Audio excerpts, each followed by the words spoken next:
செழிப்புனா எங்கேயோ இருக்குன்னு நினச்சிட்டு இருக்காங்க. இல்லை இல்லை, உங்ககிட்ட என்ன இருக்கோ அதை ரிலீஸ் பண்ணுறதுல தான் செழிப்பு இருக்கு.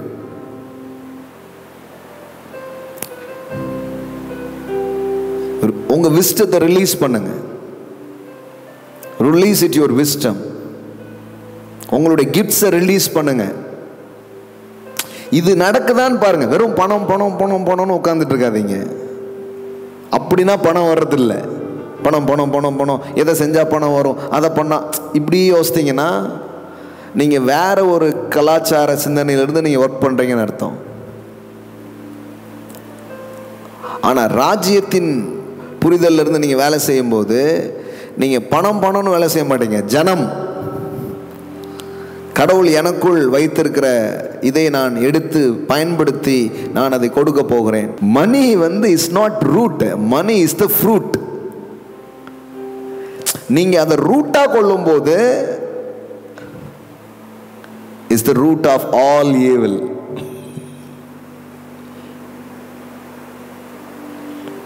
மணி, அதெல்லாம் சொல்றது, money, the love of money is the root of all evil.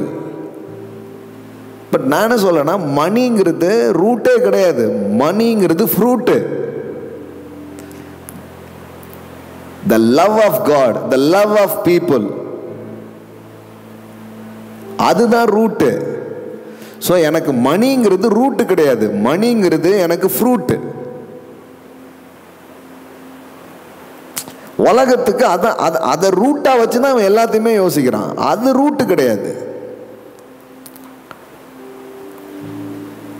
அப்ப நம்ம பண்ற ஒவ்வொரு டிசிஷன் மேக்கிங்கும் ஒரு சரியான வேல்யூ சிஸ்டத்திலிருந்து உருவாகணும். அது ராஜ்யத்தின் வேல்யூ சிஸ்டத்திலிருந்து உருவாகணும். வேல்யூ சிஸ்டம் ராஜ்யத்தினுடைய மதிப்பீட்டில் நீங்க கனெக்ட் பண்ணீங்கன்னா ராஜ்யத்தின் பொருளாதாரம் உங்க கையில் வர ஆரம்பிக்கும். இல்லைன்னா உழைப்புக்கேற்ற ஊதியம் மட்டும்தான் வரும். நான் பேசுறது கிங்டம் வெல்த். உழைச்சா எல்லாருக்கும் ஊதியம். நான் பேசுறது உழைப்பை தாண்டி உங்க கையில் ஒன்று வரும். அது எப்போன்னா நீங்க கிங்டம் மைண்டடாக, கிங்டம் மைண்ட் செட்டுக்கு உங்களை நீங்க இது பண்ணிக்கும் போது அது உங்ககிட்ட வந்தே தீரும்.